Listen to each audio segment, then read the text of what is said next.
Well, good afternoon, everybody. So I'm here with Miss Kaitlin and Mr. Nic Ford, and we're going to start with a prayer. Nick, if you could pray for us, please. Yep.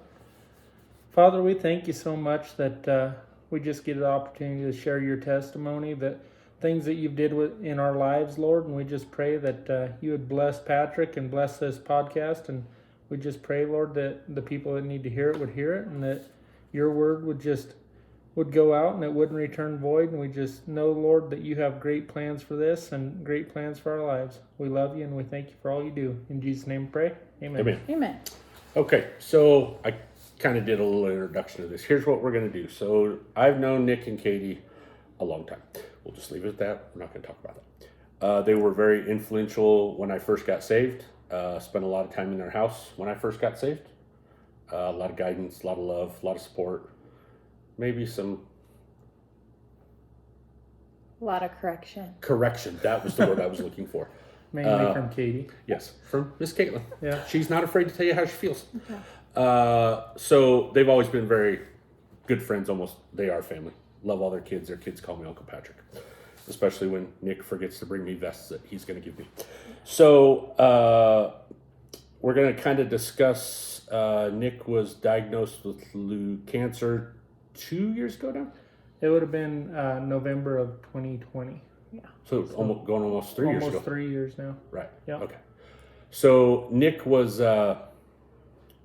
really related on his faith and his trust, and as did Kaitlin. So we're going to discuss that, kind of some big moments of that Jesus touched them and did some amazing things in their life. And I want you to talk about the story when you were in the hospital in Texas. And if you don't remember it, I'll remind you when we get to that point. Okay. There's a lot of things that happen, so you might have to. The one, Tell me okay, exactly I'll remind which you. one. Okay, so I'm gonna let you guys just kind of take it about let's just go from when you got diagnosed and kind of where you went from there. Does that work? Yeah, that's fine.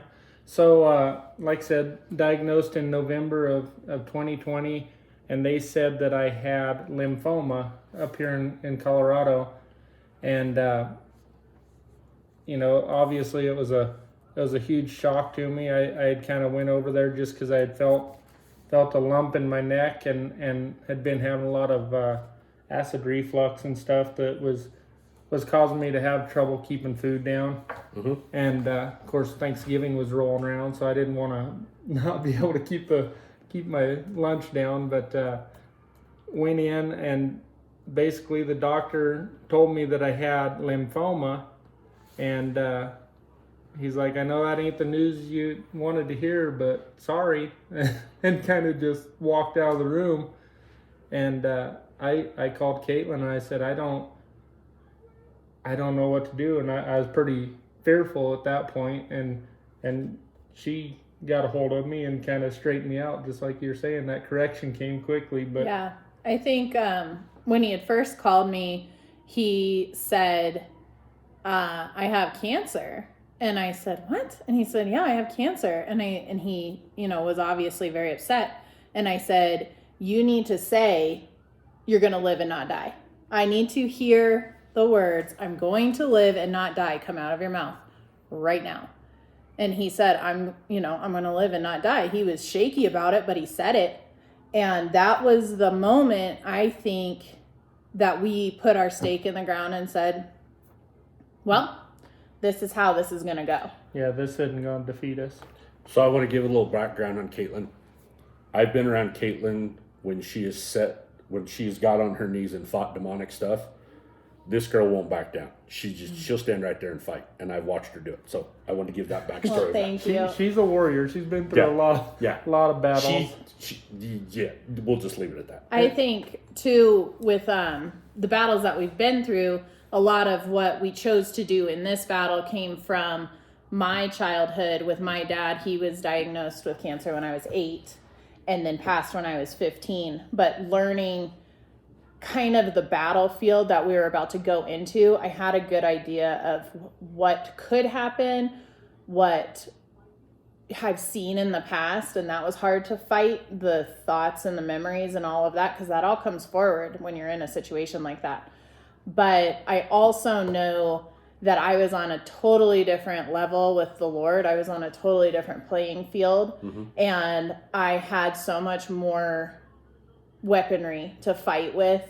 And I was it was just going to be a completely different fight for this one. But don't think the enemy didn't come with all of the things that I had seen in my past. Because my mom had actually found my dad's tumor when I was little. And then I found Nick's. And it was just that beginning of like, what are you going to believe Is now? this going to repeat itself Right. again, or are we going to... Are you going to say, something I'm different? going to live and not die? Or are you going to say, here we go again, the same? And that's what you have to choose. So. Yeah. And so to continue on with the story, obviously things are coming at us quick. I scheduled another appointment up here in Colorado. They just did some preliminary stuff, and Kaitlin was able to be there with me on this next one. And they were getting ready to set up kind of my treatment plan for lymphoma when I was up here. And I keep saying lymphoma because that's not what it ended up being. It ended up being acute lymphatic leukemia. So it was a completely different cancer than they were fixing on treating me for. But we went in there, and we both had peace with going down to Texas to MD Anderson. The only problem was I was diagnosed up here. They were already wanting to start treatment up here. So we had to figure out how are we getting admitted to MD Anderson. Yeah. And didn't you kind of have a battle with that to get him down there? No, to get into a specialty hospital, you have to have a referral. And generally they want a referral from an oncologist. But I knew that if any doctor writes a referral, you could get in. So I asked our primary to go ahead and write a referral for MD Anderson. She said, I don't even know if I can do that. And I said, yeah, you probably can. You should try. And she got right on and wrote us one. And so they got us an appointment. Well, she said, oh, it did work. Yeah, it did work. It did work. So they accepted it. They got us an appointment, but it was in like 2 weeks. And he was going downhill, like quick. And so I was like, I kept calling every single day. We need to move this up. We need to move this up. And they're like, we can't do anything like that, ma'am. And I was like, okay, you're going to have to do something. And so then I looked at Nick and I said, actually, I think we should just go to Texas.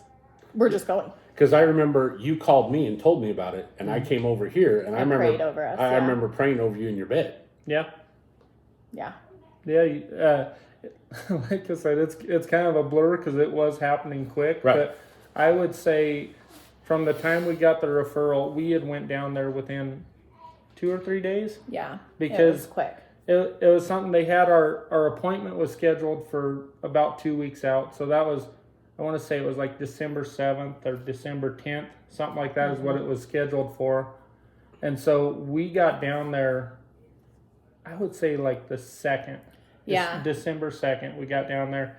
And she kept calling the doctor, seeing if they could get us in more, because I was still moving, but at the time, I still wasn't keeping food down. I couldn't even keep like Ensure drinks down. Like just, I couldn't keep anything down. So I was going down quick, and we set out for a walk, and well, they told me, so I kept calling, and I was just like, just gonna be a thorn in their side. Like, give me what I wanted. Yeah, Imagine that, you're a thorn in somebody's side. And so the lady tells me on the phone, she finally says, ma'am, if you have an emergency and you go to an emergency room, we can't deny you care.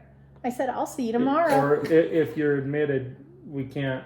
Yeah, they will admit you from the emergency room. So if he's really in a bad way, I said, sounds great. And so we headed to Texas. I was nervous to put him on a plane as it was progressing because he had so much fluid in his chest, and he had a tumor. It was just about the size of a hot dog at this point. In Colorado, they scanned me. It was the size of just a hot dog sitting right on my sternum here. But then I had one in my neck. But the one on my chest, it was hot dog size. By the time I got into MD Anderson, which was maybe a week, it had grown to a grapefruit size. Yeah, wow. It was big. And so I didn't want him to get into a plane and have that pressure and make him Right. unable to breathe. And so I was like, we're going to do that way. So now you can go with Yeah. So we were at the hotel that's kind of across from MD Anderson, and I was still being pretty stubborn. She's like, let's just take you to the emergency room. I'm like, I'm not bad enough to go to the emergency room. At least I didn't feel like I was. I was getting up. So I don't know. I still felt like I was pretty good. So there was a Hawaiian restaurant or something that had like poke bowls just down the road, maybe a couple blocks. I'm like, let's go get some food. So we set out walking, and we got maybe a block and a half. And she's like, "You're not looking good." He was pale, like white. And I said, this isn't good. You're not looking okay. You're not going to make it to the restaurant. And he said, "Yes, I am. I'm going." I said, "You're going by yourself then, because I'm going back." And I just turned around and left him out there, and he followed. After a minute or so, he followed. But it was time to lips go. Were turning blue. Yeah, he just couldn't, and he was unable to swallow anymore. He couldn't have eaten food anyway. It was like not even water was going down and staying. Mm-hmm. It was just time. It was time. Yeah, and so I think we came back to the hotel. I tried to sleep that night. Couldn't really get any sleep, and she's like, "Okay, first thing in the morning, we're going." And I said, "Okay, we'll go in." And so you met Officer Jimmy. I met, yes. So it was COVID, and I wasn't supposed to go into the emergency room, but they needed to know the information that I had, and I wasn't going to leave until they knew it. And so you noticed the look on my face, Nick, because I know how that went. Yeah. I walked in, and they said, this nurse, and I get the nurses, they're wonderful people, and I know that they deal with a lot. So I'm sure they're like, "Oh, great, here we go." And this nurse comes up and she said, "Is there a problem, ma'am?" I said, "Yes, there's a major problem. I am with my 38-year-old husband in an oncology department. There's a major problem." And she's like, I said, "I need to tell you this information. You're going to hear the information I could give you, and then I will leave." Because she kept going, "You can't be in here. You can't be in here." And I was like, "What are you going to do?" And so they pushed like a panic button behind the thing. And this police... We have an aggressive female in room 23, aggressive female room 23. I didn't even make it to a room. I was in No, she was just waiting inside room. the door. And so this police officer walks in and he said, "Ma'am." And I said, "Sir, you can arrest me in a minute. I'm giving them this information." So they finally let a nurse come out and talk to me. And I was like, "This is not normal. This is what's happening with him," on and on. And of course, I'm going to interrupt. We're not making fun of Kaitlin. Nick and I just know how Kaitlin is, and she doesn't back down. That's why it's funny to us. well, I would have literally taken the arrest to get them my information. Like, I was like, after he's in here, I can go to jail. It's really not a big deal. It's fine. Somebody will bail me out eventually. Wouldn't have been me. I'm sure people have a fund to get me out of jail anyway. Yeah, Patrick would have got me. So, Don't text and bailed her out. that's right. I would have laughed and videotaped it, but I would have done Oh it. yeah. Yeah. It'd be worth having now. Yeah. So finally, they sent a nurse out so that I could give her my information. And me and Officer Jimmy, we walked out. I didn't even have bracelets on or anything. I walked out. And when I got outside, it really hit me like, that could have been the last time. That could have been it. Yeah. Yeah, because So- they pretty well separated us, put me in a little room for the emergency room. Yeah. I think I just said "love you," Yeah. and we were gone, and there was no visitation at MD Anderson. There was nothing No, because of COVID. I couldn't go and see him at all. Okay, so I'm sure there'll be some emotion on this because I'm getting emotional about it just because what you guys mean to me. But when you separated like that, he went in and went out, you never gave up though. Oh no. I never gave up. I knew the promise. Mm-hmm. I knew the promise going forward. I knew that he was leading us step by step. There was no reason to doubt at that point. It was just more of the, here we go. Like, we really need, now it's gone. Right. I gave them my paper. that's all I had. I had Nick and I had my paper, and now it's in their hands and in their control. I can't do anything. And he, he didn't charge his phone. So he goes in there and That's an ongoing problem with Nic Ford. doesn't have his phone charger, and his phone is going to die. And so, it's not like it's a life-threatening situation. Right, Why would you need a phone? And so I get a call from the emergency department doctor, and she said, Mrs. Ford, your husband is stable at the moment, but if we can make it through the night, we might have a chance for this. But we have to make it through tonight. His kidneys are failing. Just a litany of things that I knew he was bad. I knew it was bad. And so I said, okay, well, what's he doing? And she said, I think he's eating a sandwich and watching Swamp People. And I said, don't tell him he's about to die. Just don't tell him. Just let him watch his show and eat his sandwich, and he'll be okay. I'll talk to you tomorrow. So I don't have a cell phone for him. I can't talk to him this entire first night. I've just been told that this may be the last night. And peace that passes all understanding is what that's it. And so I went back to my hotel room and I put on worship music, and honestly, I just danced before the Lord. And I just gave it all to him and said, you got this. I know you do. And the next morning, Nick was talking to me. So that's how good he is. He's good. All right, I guess we'll stop. No, just joking. Okay, so with that said, with what Kaitlin said, now I want you to tell your story. And you and I talked about this at work, that you were running around the hospital. We might be jumping ahead, but I want to tell the story because it's a good time. You were running around the hospital, happy-go-lucky, praying for people, talking about Jesus, doing all that.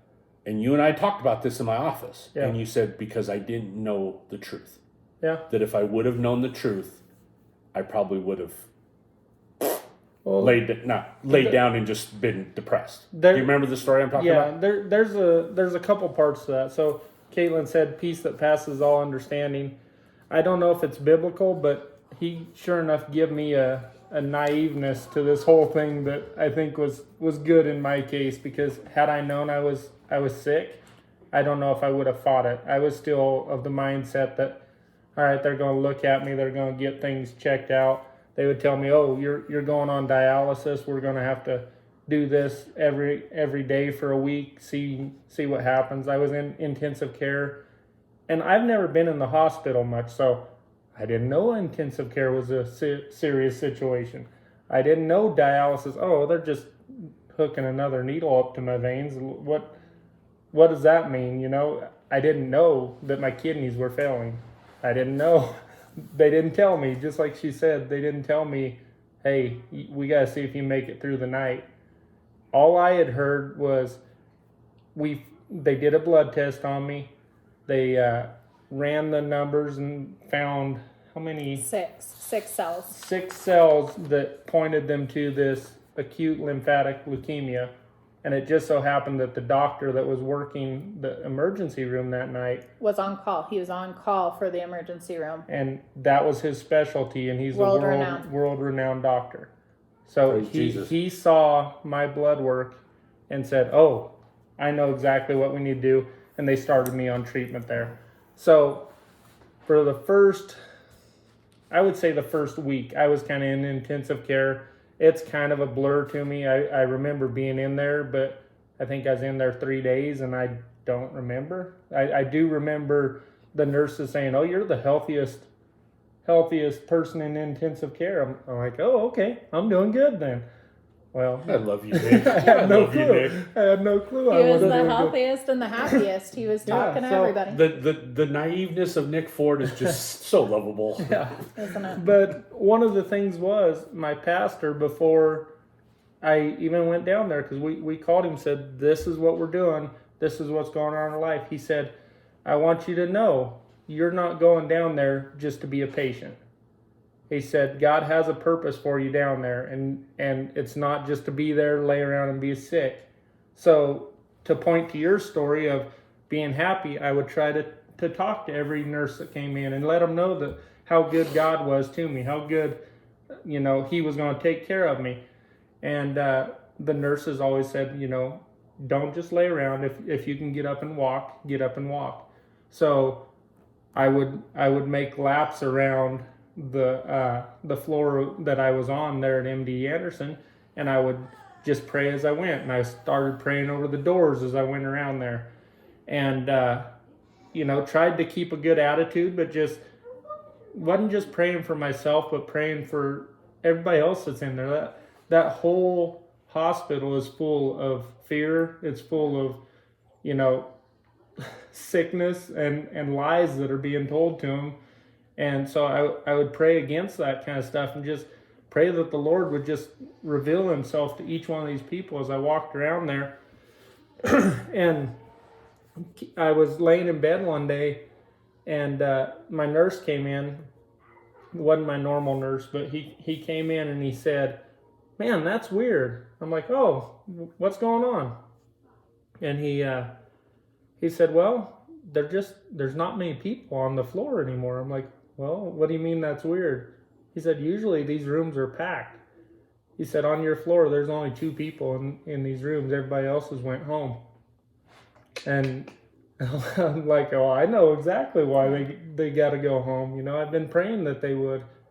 And so I just continued to do that. And it was funny. My usual nurse that would come in, she was a little Japanese lady, and she would sit there, and I would talk to her about the Lord, and she knew the Lord too, and so she would pray with me and would go over some different things with me, and so it was kind of cool.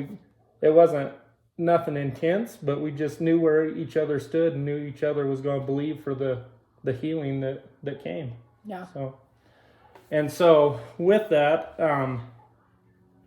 another miracle he did was, my naiveness came in, but my main doctor, he came into my room and he said, "Hey, we did a PET scan of you." And I'm like, "Oh, okay," thinking X-ray or whatever. And he's like, "Just so you know, we haven't found any cancer in there."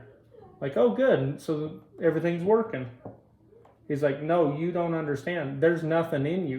You have no cancer." That was in 7 days. That was 7 days from the time I went in Jesus. to when he told me that. Yeah. And they haven't found anything since either. Well, and I think the other part of Nick's diagnosis is it was an extremely rare cancer for an adult man to have. Mm-hmm. It's a childhood cancer. But with that, what his doctor explained was they don't do as much what is it called? Testing or medical trials on kids. It's just too dangerous. Right. They do it on adults. And so we had an opportunity before us for Nick to still go through the treatment to help give these kids a chance to live and to not have to go through such bad treatment. I had signed some papers, but basically saying I'd be willing to go through and do these trial drugs and do this trial testing to possibly give those kids a shot at it later. Mm-hmm. But I was kind of the guinea pig of it, I guess. But that was the purpose of this. 100%. Because Nick was healed in 7 days. Right. He didn't have cancer anymore. But Nick went ahead and signed on to do this trial, which could last up to 2 years, to make sure that these kids would have a shot. To see if the drugs would work and help them. Right. Mm-hmm. And how quickly it could help them. Gotcha. And I told, as we were going through it and stuff, I told our pastor, I said, "I guess if the devil's going to drag you into hell, you better plunder it." That's how it is. When he takes you to the places that you don't want to go, you best kick him in the teeth and then take everything he has. And that's what we were planning to do. We had just come off of a season of going through foster care, and we were supposed to adopt our foster daughter, and she got her aunt, who's a beautiful person, came into her life and decided that she wanted to adopt her. And we went to court for the last time the day Nick was diagnosed. So she was gone, and Nick was now in this battle in one day. And that was that was about a week before I was diagnosed. We were supposed to get her back. Legacy back, and because the family came down with COVID, we didn't really get our goodbyes, didn't get any of that. She had basically went down to be with her aunt, and that was the end. That was it. That was the end. God is awesome. So, I had to stand, or not in court, but I was subpoenaed to court the day Nick was diagnosed, and had to stand before a judge basically and say, we can't adopt her. My husband has cancer. And that moment was like the most kicked in the guts by the enemy that I ever felt in my life, where I was like, you're taking this, you think you're taking that. And so when we have a call on our life to help kids, it's been prophesied over us. That is our call. And when that was presented to us, we were like, yeah, all right, we will lay down what we have to lay down for this, because it's worth it. And they're worth it. I may never see their faces, but they're worth it. You might as well give the spoiler of what ended up happening with Legacy. Legacy is now our goddaughter. We get her for weeks in the summer. We have our own file of paperwork in Denver County, because not many foster parents stay in their lives, and not many biological families allow you to.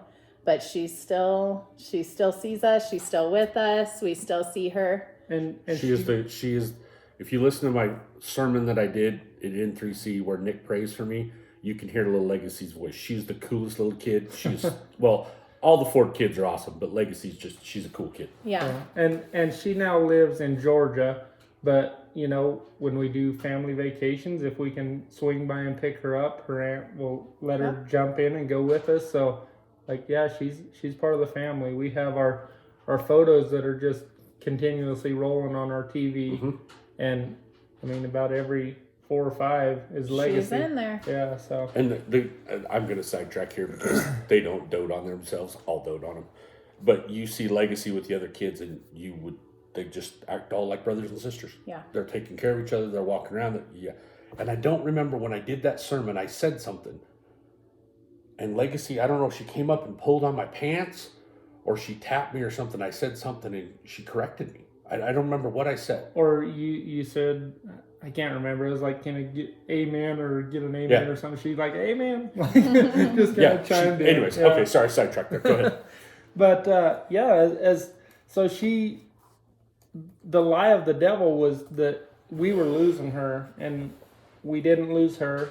No. The lie of the devil was I wasn't going to make it. Here I am today, still going. And the other lie was like, you're not going to be able to help anybody. And I already explained like how people were getting healed, but at the same time, we made a way for more kids to be healed. Yeah. And the other thing was, what was it, probably 2 weeks in? So with foster care. And adoption. And adoption. Once you're diagnosed with cancer. Or any major diagnosis on health. Any health diagnosis. Yeah, they say you cannot do foster care for 5 years. You can't adopt for 5 years after remission. So that was going to put us where not only could we not do foster care again, we couldn't adopt any kids. Obviously cancer doesn't treat the male body very good, so there wouldn't be any more kids for us. And we got presented with paperwork to adopt embryos. Yeah. And about 2 weeks in, I'm laying in the hospital in Texas, and they said, do you still want to adopt these embryos? Do you want to adopt these kids? Well, and I think with that too, this is all just God. 100%. We had rebuilt this house to do foster care. Not only did they rebuild this house, they basically took it down to boards. And I still, to this day, I don't know how they did it. You had 4 kids? 4 kids, yeah. 4 kids, Nick and Katie, living in this camper. And you would come to the house, and Katie was she was happy, and I would walk in and go, how are you doing this? Oh, she had you fooled. Yeah. Oh man. Well, yeah, because I That kind of heard about it because Nick and I at that time we still worked together, but we worked in the same office together. So Yeah. yeah. No, so we lived in a camper and a fifth wheel for a year, in our pasture, and built the house so that we could do foster care. Not a fancy fifth wheel. I mean, it was a nice fifth wheel. It was a blessing. We didn't have to pay for it, but it was probably maybe 30 foot. Yeah. Yeah, there wasn't a lot of room in it. 25, 30 foot. It was a small one. And then to add to that, they're talking about then they had problems with the house and getting the house done Yeah. that we won't even go into. But Oh, there was That's a whole nother story. So when Kaitlin and Nick talk about the devil coming against them, they are not minimizing that. I mean, No. the devil attacked them any way they can. And on a side note, I say this in my sermons that, sometimes people don't need you to preach a sermon. They need you to live a sermon. Yeah. And Nick and I have talked about that with myself, that people look more at that or how you living today.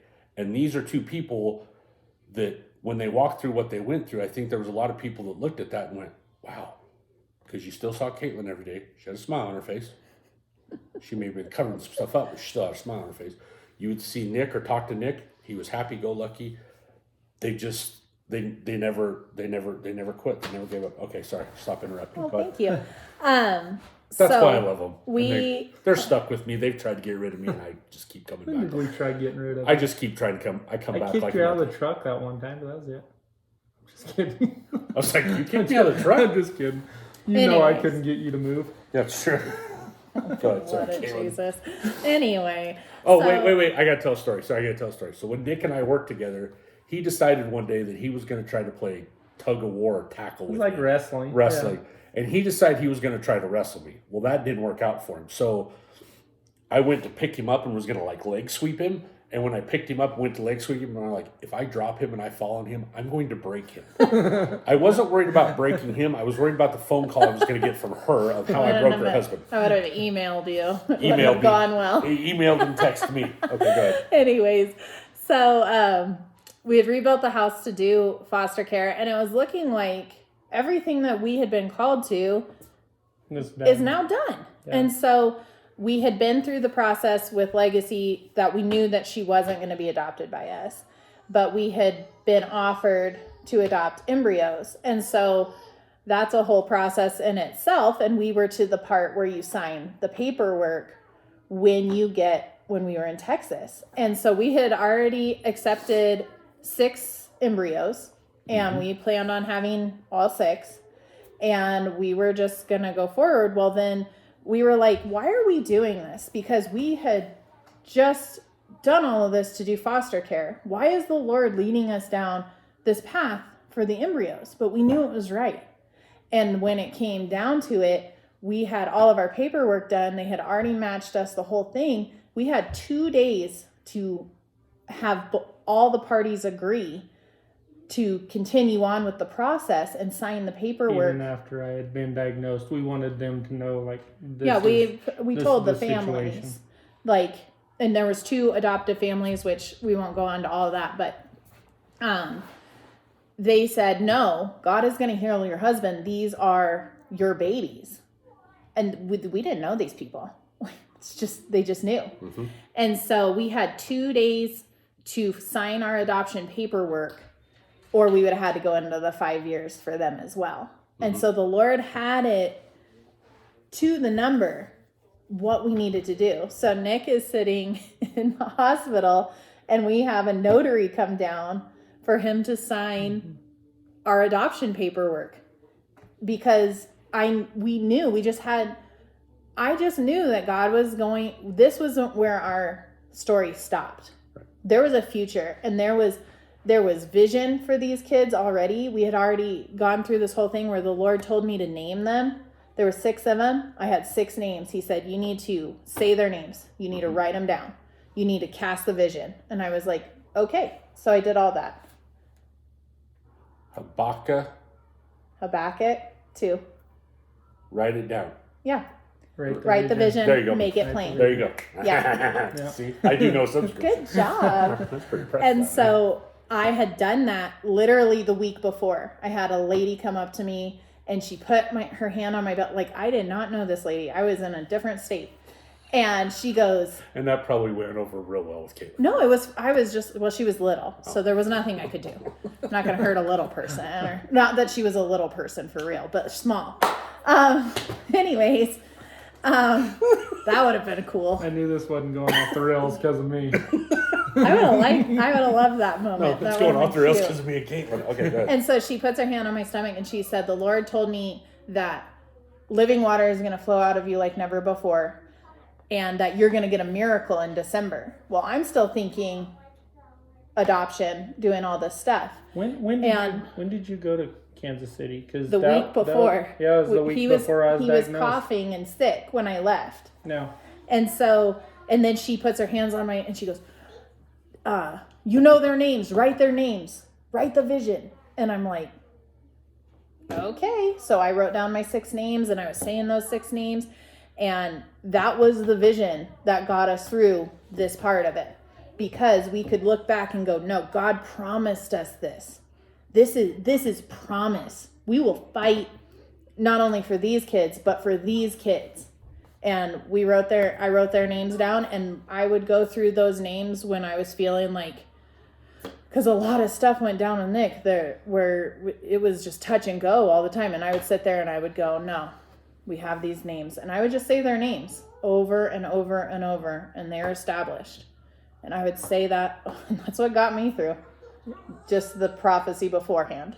Yeah, and for me, I would ask my doctor, like, hey, what are my chances here? Because we're thinking of doing adoption. And he would say, oh, I wouldn't do that now. You need to just focus on you and do your thing. And the answer I kept getting from the Lord was, are you willing to say yes? If I send you to do something, are you willing to say yes? I had already went through it with going to the hospital and deciding that I would go and pray for other people, that I wasn't going to be there just to be sick. I was willing to go. Before I ever headed to Texas, before I was ever diagnosed, I took communion and I said, Lord, whatever you have for me, I'm willing to do it. And I'm not saying he put cancer on me, but I was willing to go and be that vessel for him in a time when nobody else could get in the hospitals, nobody else could do or be around these people. I was willing to go, and I had cancer, but I was able to go places where even Kaitlin couldn't go because nobody who prayed for these people could get in there. Right, nobody. COVID. Yeah. Right, because of COVID. Mm-hmm. And it was like, I feel like the Lord looked down and said, who can I send?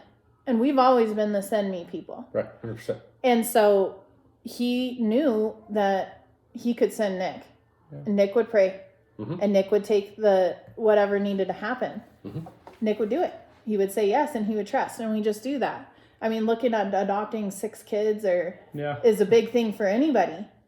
And, we felt that call in the middle of this. Yeah. Right. And we said, all right, Yeah. let's So go. when the paperwork came in and the notary came in, it was easy for me. Just, here's 6 more kids. Are you willing to raise them and take care of them? Yeah. Sure. Yeah. 100%. And that's the thing I will say, since the first time I saw you guys in 3C, with all, I mean, you blow me away as a father. I mean, I was like, holy cow. I mean, there's no, I always wanted a marriage like that wasn't, step or whatever. I've always wanted that marriage, and to see you do it, it's always blown me away. Since I've told you that several times since I first saw you guys. Yeah. Just like, look at that dude. There's rough times, obviously, but rough. Not, now it is going off the rails. Not with the marriage, honey. Oh, yeah, not in our marriage. No, we've had rough times being with a- it too. It's roses and candy all the time in the Ford family. No, but the fatherhood and stuff, I don't do it right all the time, but God gives me a lot of grace for it too. And Right. I'm quick to repent if I do screw up. I pull the kids aside and say, hey, I didn't handle that very well, and try to just let them know where I'm coming from, and try to continue to speak what the Lord is speaking to me into them, and I just keep trusting Him with it, and that gives me a lot of Well, that's all you can do. Well, and I think strength to keep going. even from before I truly got saved. I mean, I think that's something you guys always preach to me. Just you're gonna mess up. Oh yeah. Just repent for it. And I think at the level that I don't know what you want to call it, but you used to call me a baby Christian. But as you grow, I think people see us and go, "Oh, look, they got it all together. They're perfect." And I'll never forget one time I went up to Pastor Darren. I just forgot his name. And I said, I hope someday I can be perfect like you. And I'll never forget the look on his face. He goes, "Oh, really? Why don't you go ask my wife?" But I think that's in the Christian community. I think that's kind of where we fail sometimes, because we don't act like it, but just how it comes across, because we're so used to fighting those battles and we're so used to dealing with the devil that it's second nature to us. We don't freak out. We don't panic about it. So baby Christians see us and go, "Oh, look, they got it all together." No, I don't. It's a constant You thing. can ask Officer Jimmy how much I had together. Well, that's what I was going to say. Through this whole journey, going through the treatments and stuff like that, I know I didn't walk it out perfect. There was fear I allowed to come in. There were things that we did wrong, but there was never a point when we said we're not going to stop moving forward. We're not going to stop moving towards what the Lord has for us. And He saw us through a lot of those problems we didn't handle right. Yeah. But He was there and He said, "No, keep following me and I'll get you through this." And I mean, so many ways that I saw and that I was part of, where you guys that's what you focused on. Mm-hmm. I can imagine being a mom. Yeah. Taking care of the kids, you're worrying about him, and you're still getting, because I know how busy you are running around with the kids. But also, on the other side, from a work standpoint, we stepped up, we helped you, we took care of you. The company took care of you. Was fantastic. To where it was just like, even impressed me with the company, to where it was like, there was never a question. Oh yeah. When it came up and our manager went around and asked him, he was like, "Yeah, how much do you, how much time does he need? What's he need?" Yeah. But and you did this to me the other day with my hurt leg, because I was worried about it. And when Kaitlin gets, you just stand back and listen. And she got on the phone and she said, "Patrick, are you a man of integrity?" There's no question. And I was like, "Yes." She's like, "What are you worried about?" Same thing with Nick. He's a man of integrity. There's nothing to worry about. But like they're saying, when you have trust and faith in that, Father God He takes care of you. Yeah. Well, and I think another thing needs to be said as far as the people that you surround yourself with in our church family, and the people Come on, sister. that come to your aid. There is nothing that could be repaid for the amount of things that people did. My kids never missed a sports thing. Mm-hmm. They never missed practice. They never missed school.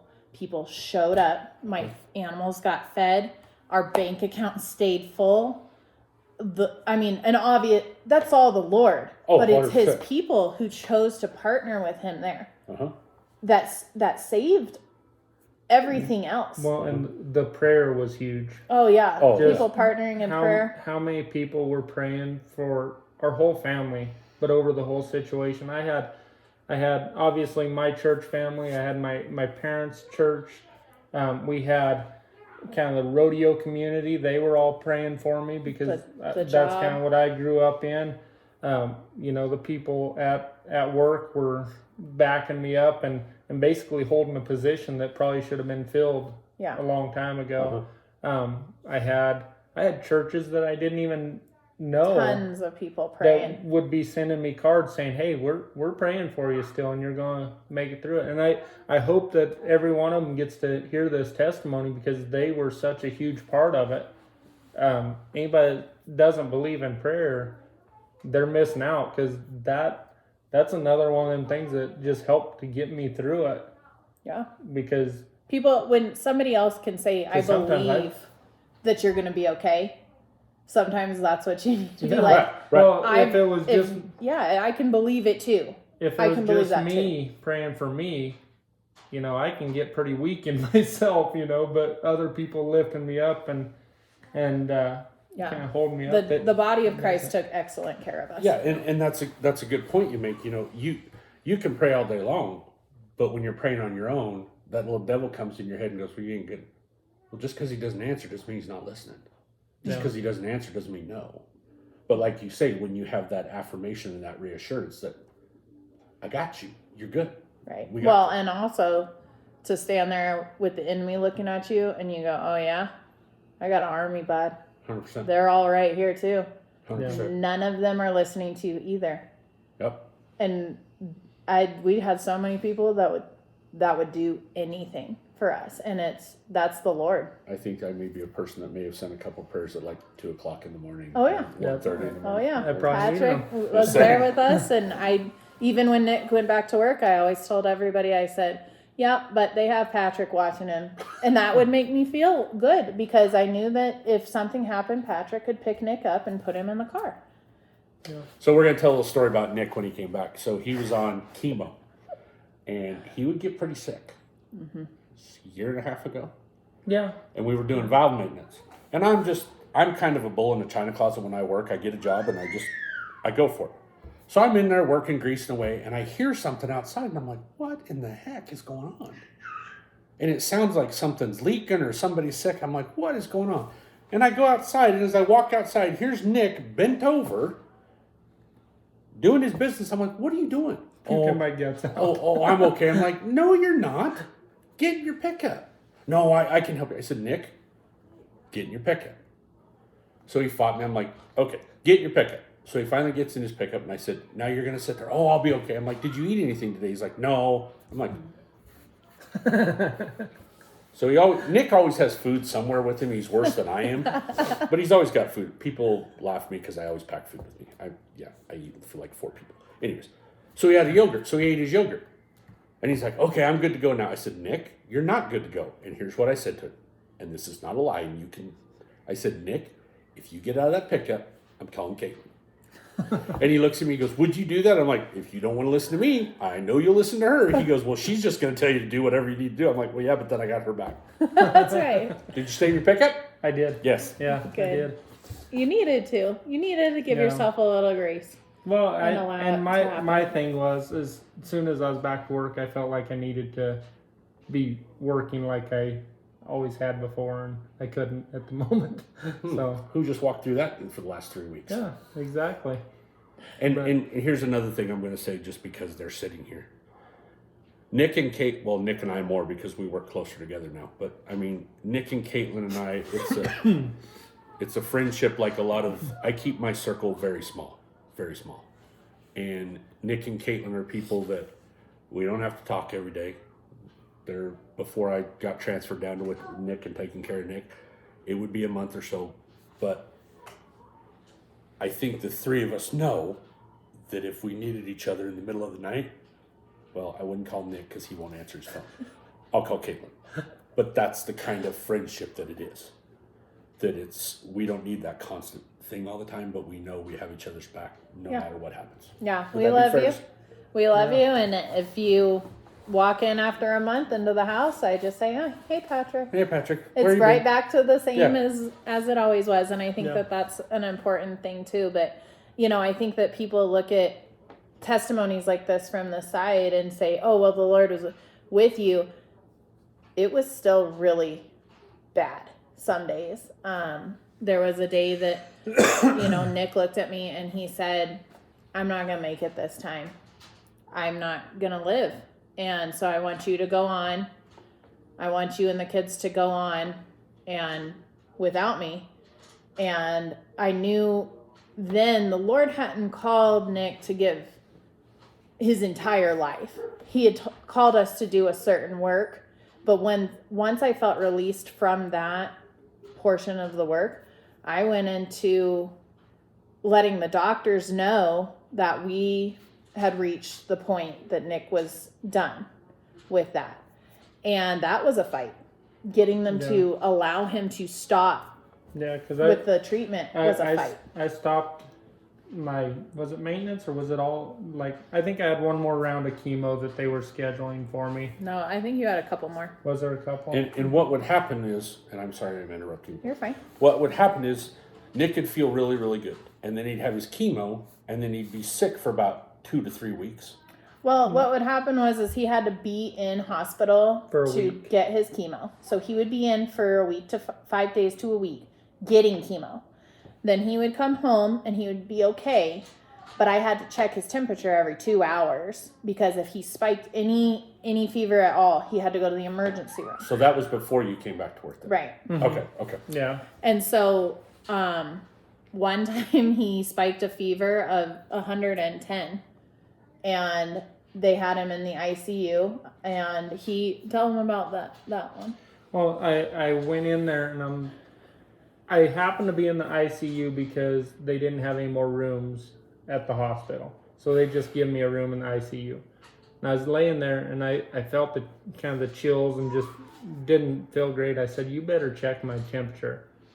And they went and got a thermometer and put it to my head and said, oh, well, that can't be right. It's reading 110. Let's get another thermometer.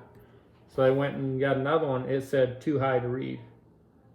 That's never a good And sign. they're like, let's try one more. And they got it, and it read, was it 106? Well, they had already been packing you down. Yeah, with they ice. started packing me in ice when that one said that it didn't read. And then finally they got it down to 106 and then started giving me stuff for Well, it. and But, he's over there talking to the yeah, lady. they said, this can't be right because you wouldn't be talking to us.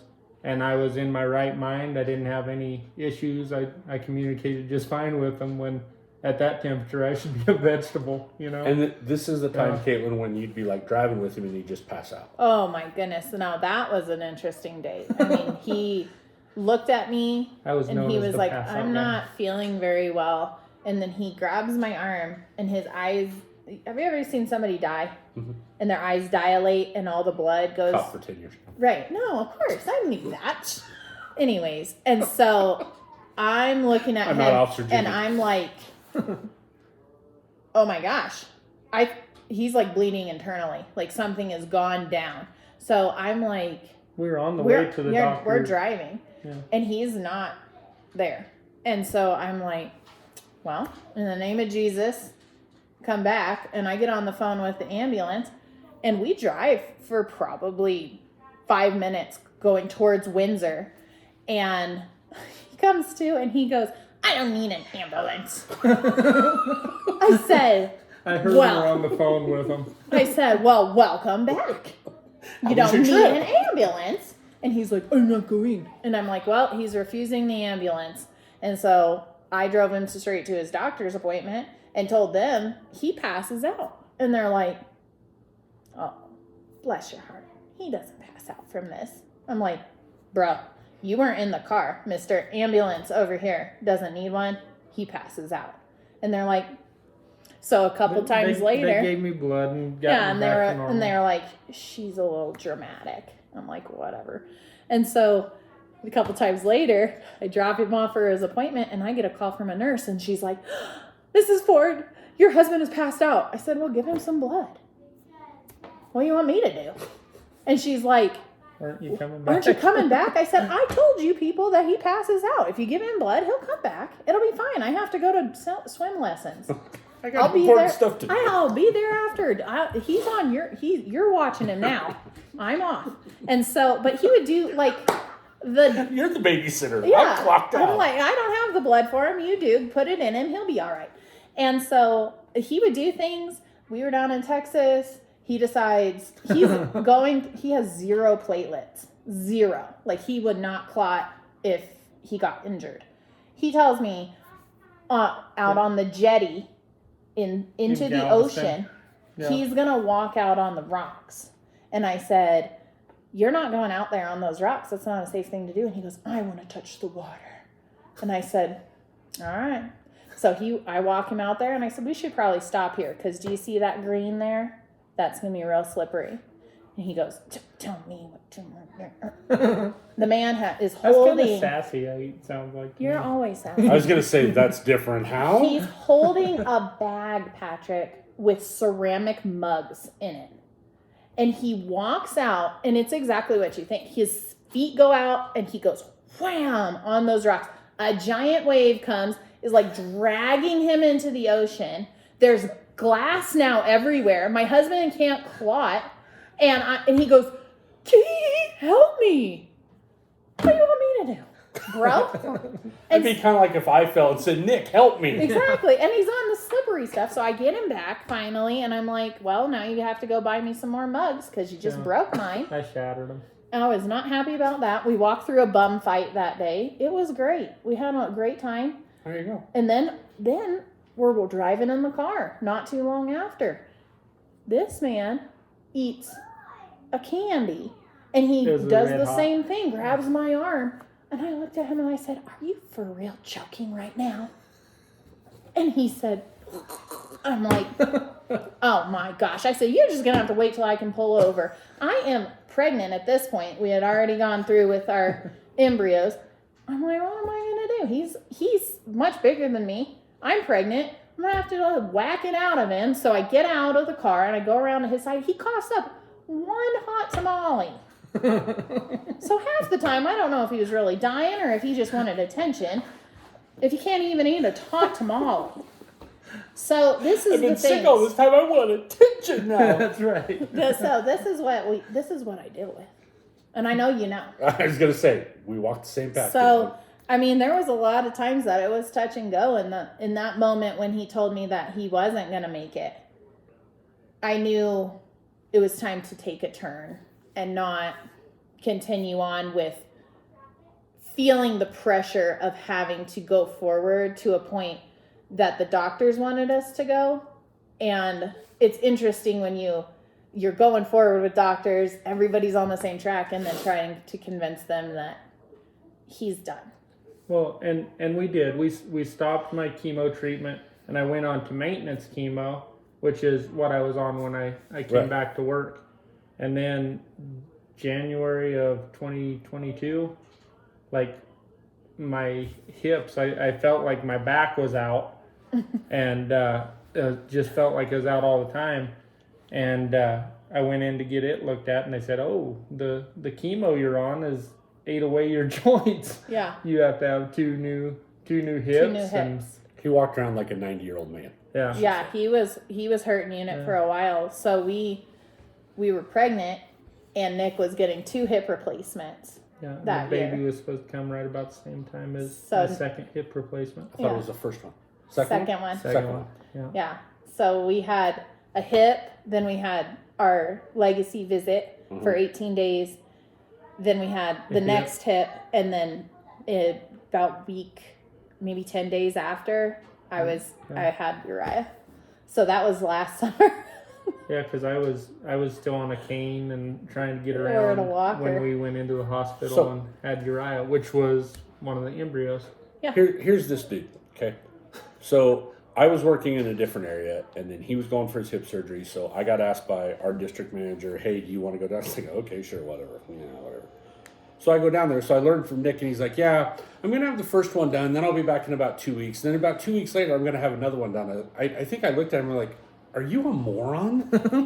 Why are you doing You this?" guys aren't painting me in the best light here. Then he goes, "Oh, and then Caitlin's gonna have the baby after the second one." I was like, "Do you just like this stuff?"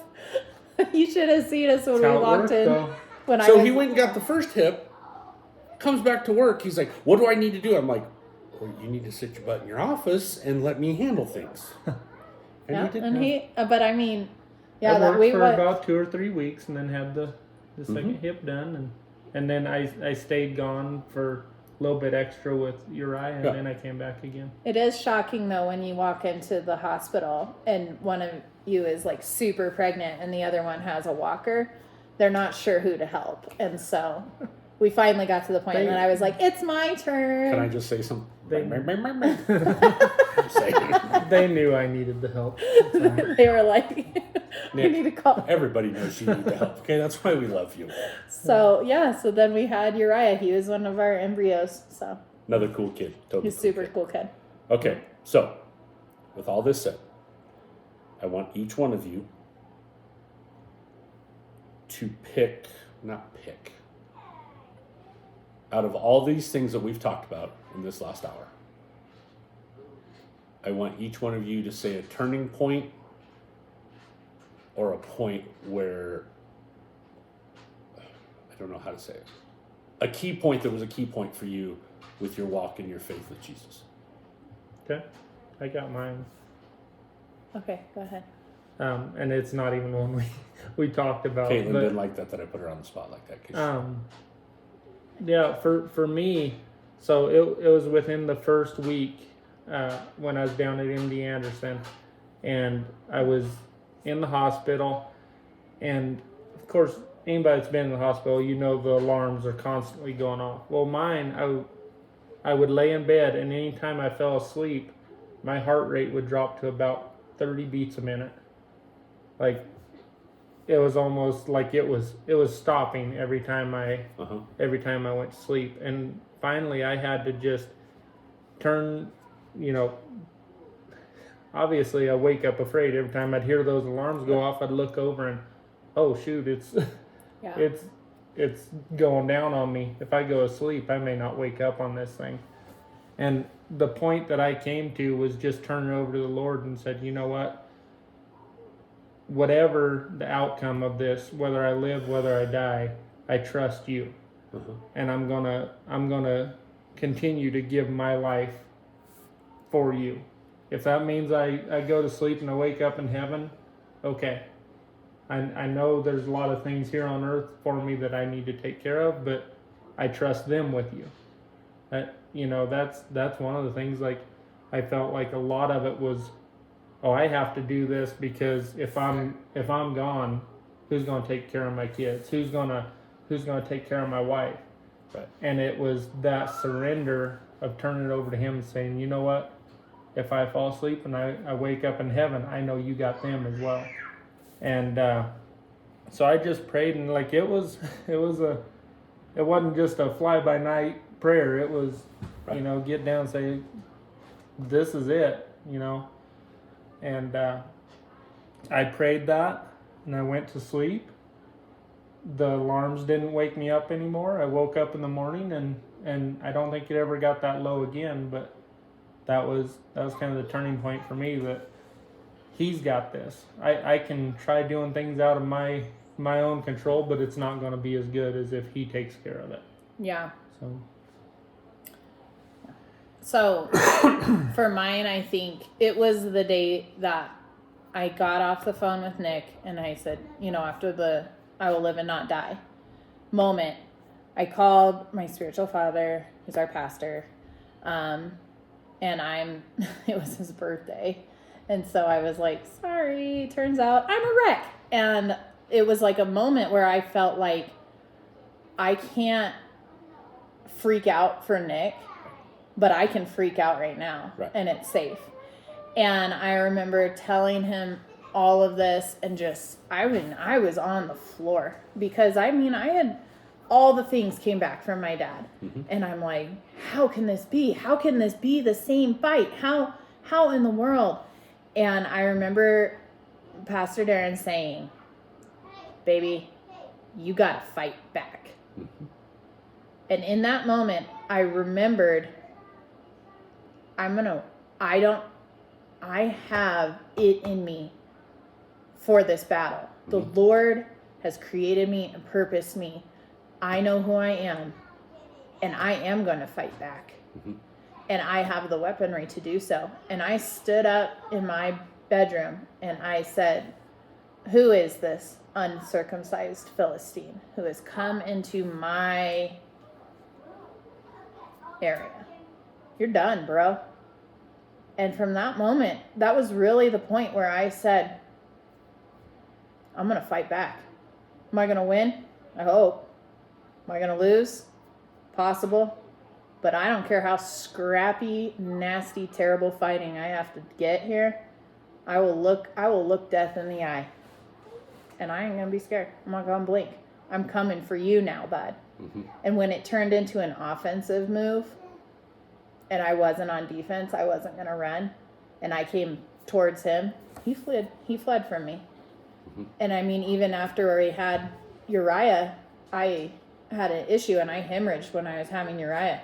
And I was this close to taking over the casket or whatever.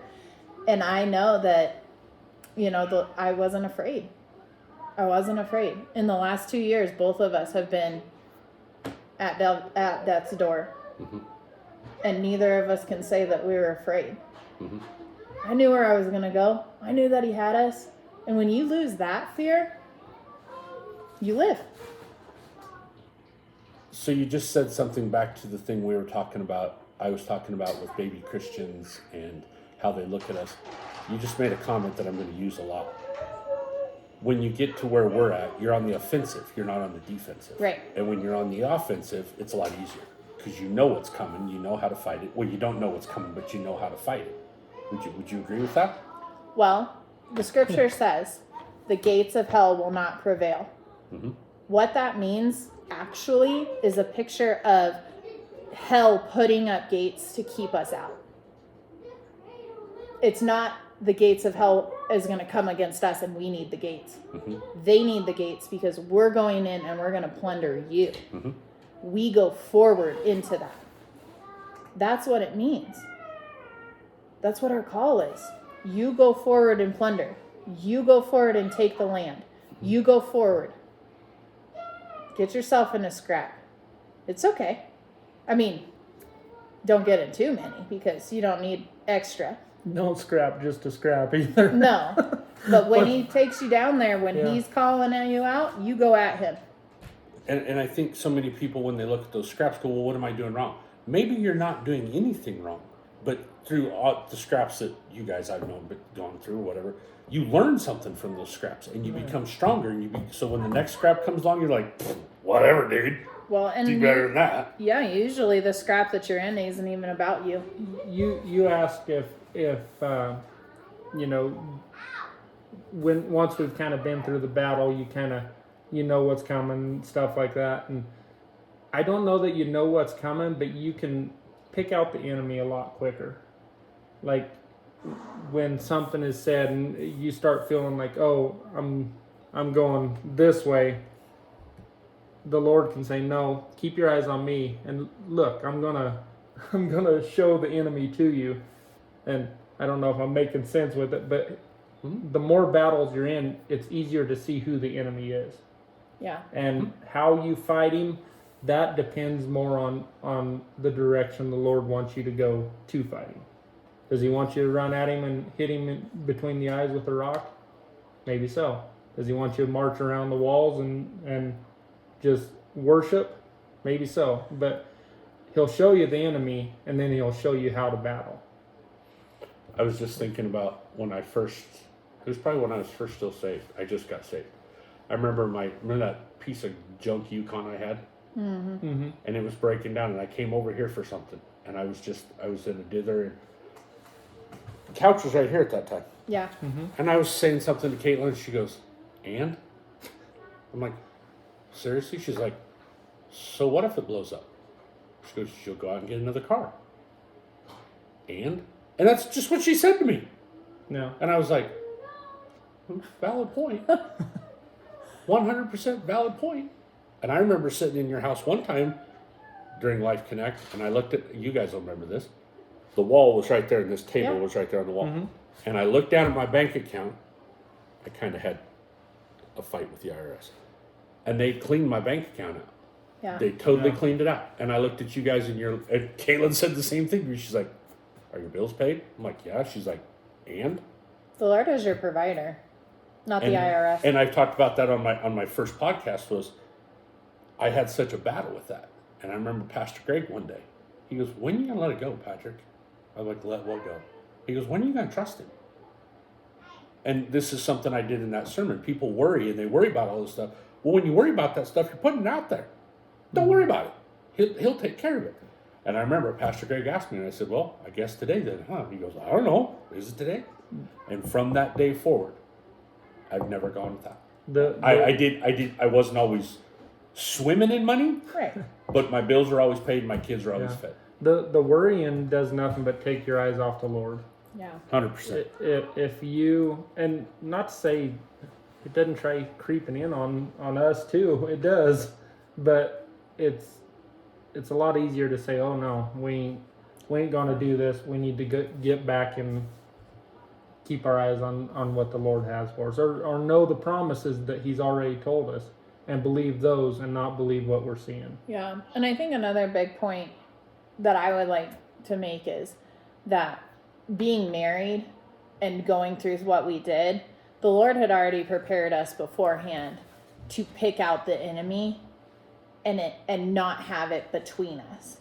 So that I'm not fighting the enemy on one side and Nick's fighting the enemy on one side. We come at it together and fight back to back or side by side.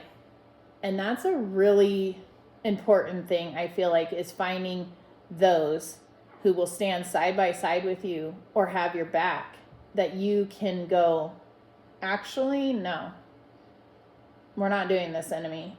And we had walked through some other stuff that taught us he's not the enemy. I'm not the enemy. God's not the enemy. Patrick, there's always, the enemy is the enemy. Mm-hmm. No matter what. We don't wrestle flesh and blood. Mm-hmm. So even when we're looking at cancer, that's a flesh. Mm-hmm. That's a flesh. We fought an enemy that is a demonic enemy. Mm-hmm. We didn't fight cancer. We fought the demons. Mm-hmm. And I think that that's another thing that the Lord had already prepared us for in fighting this battle. In all the years that I've known you guys, I have never heard you guys raise your voice to either one of each other. Ever. Nick doesn't yell. I've never even heard you, Kaitlin. Have I seen you guys, because we are so close, have I seen you through some difficult situations, we'll call them? But you guys, you balance each other very well. I love that about you guys. Because you might be just totally whatever, and Nick's like, okay, well, let's just... Nick does this at work to me, too, because I'll get fired up about stuff. Because my boss said it the other day, he's like, Patrick, you just go do it. And it's true. I know what the job is, I go and do it safely, and I just get it done. Sometimes Nick has even had to go, okay, Patrick, let's take a breath, and but he's that calming factor for me, too. But there's times where he might be a little... as fired up as Nic Ford gets, which isn't very much. That's a compliment. You're the calming factor. That's the thing I compliment both of you on. It's awesome to see. It works that way a lot too. And the funny thing is, the same things get us fired up. We get fired up, the exact same things.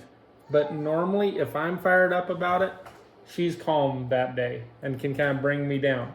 And who knows, the next day she may be fired up about the exact same thing, and I'll be like, yeah, but remember, we're not doing it this way. And I'll be the calming factor on it. And it works out that way 90% of the time, I'd say. Oh, yeah. Very rarely are we both just... If we're both fired up, Yeah. I'm leaving. Yeah. It's gone down. Yeah. I'm going to say something, and this is meant to totally be funny. So basically, you and I at work are you and Kaitlin at home. That's not funny. It's kind of true. It's true. Actually, it is kind of funny. I do say, when you call, I say, oh, it's your work wife. Work life, yeah. So if Kaitlin can't get a hold of Nick, do you know who she calls? And if Nick is like the other day, his phone wouldn't work. So who does he? Hey, will you call Kaitlin for me? I'm like, what am I, the middle guy here? No, that phone issue though, like you were the only person I could get a text message out to. I wonder who was involved in that. Yeah. Yeah. Lord had that handled as well. Yeah. So you were able to get a hold of my boss. You were able to get a hold of Kaitlin, and and it turned into nothing. So People usually know if they can't get a hold of Nick or I, there's some bad stuff going on. Yeah, if I can't get a hold of either of you, I might have to drive out there. You might. That would be a Good sad luck. moment. Good luck, because it's hard telling where we are. So, anything else you guys want to tie it up with? no, that's a big chunk of it right there. I mean, there's always little testimonies within it, but the main thing is just how good God was through it, and how if you do just trust Him, He'll bring you through stuff. Yeah. Bring you through some tough stuff, but He'll bring you through it. And Even if, I mean, what we've talked about with Nick and I change, sometimes I call her Katie, sometimes I call her Kaitlin. I call her different. it's fine either way. Yeah. Sometimes I call her mom. It just depends. But I think the thing that I wanted to do was not only the testimony of how Father God and Jesus worked through you, but also, I mean, don't just take this as because Nick went through cancer and this is this big thing. You can take what they're talking about in these testimonies and put it into everyday life. And I make the comment all the time that my life's a vacation. It is a vacation because I don't want to say principles because I don't like that word, but you know what I'm saying. Having that trust and faith, you don't freak out. What's there to freak out about? The thing I say, we can't do anything about yesterday, and you sure as heck can't do anything about tomorrow, so worry about today. I don't know if I'd call them principles or promises. Just what the Lord tells us to do, and how He promises how good He is. And trust that goodness. The 3 P's: promise, prayer, patience. Yeah. New T-shirt coming out. All right. Yeah. Anything else, you guys? I just think the one thing that I would say is, even in the middle of it, when you know that you're called to do something and it seems like it goes off the rail, your calling and your purposes and calling are irrevocable. The Lord will find a way to make everything He's called you to do happen, and just to hold on to that too. And in the middle of it, He may just add and add and add to your purpose in the middle of it. I mean, we went in there, Nick was sick, but we came out with kids, and 100%. that's what our original call is. Yeah, we were prophesied over that we would be in a children's ministry. And since then, I mean, we've got 5 kids. We've got 6 is legacy. Yeah, we've got foster kids. We've got adopted kids. We've got step kids. We've got regular kids. We've got, all the kids that I helped going through cancer. We got spiritual kids. We've got embryos that are still coming. We've got spiritual children.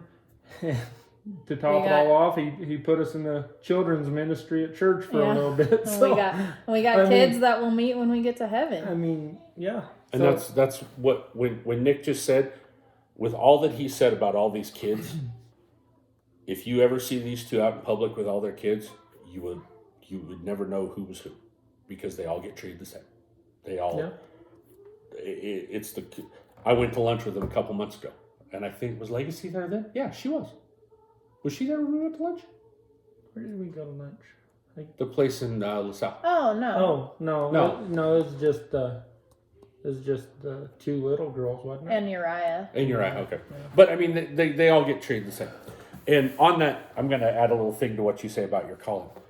So, and I've probably said this before, but before I got hired and was working with Nick, I'd applied for other jobs and I hadn't gotten them. And I was working on the ranch. And I remember I applied for that job and I got told no. I tell this story all the time, but it kind of connects here. And I remember I went on the side of the barn and I lost it. I mean, snot bubbling, lost it. And I remember he goes, "Do you trust me? You have no idea what I have for you. Do you trust me?" And I was like, "Well, evidently I trust you, because this ain't working." And I got the job out there. And I think about, you talk about your calling, of all of the people and truck drivers and people that I've touched, because like Nick says, I'm not afraid to talk about it in front of anybody. Of the people that it's your calling. Yeah, you know what I mean? You got to follow it. Like this podcast. Was I scared to do it? Yeah. But it's going to touch who it's going to touch.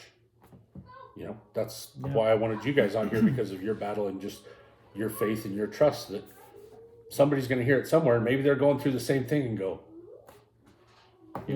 just like when I decided to go to church, I saw Fellini on the front page of the paper going, well, if he can do it, Yeah. I know what he did because I was with him when he did half of it. So, Oh man, if I can do it. amen, sister. We can't say anything that Nick is just That's a good kid. he's angelic moment. Nick probably didn't choose when he was younger to be around the crew that he runs with, but he runs around with a rough crew. We're kind of a rough crew. Just saying. All right. Thank you guys. Yep. Love you both. Thank you. Love you. you.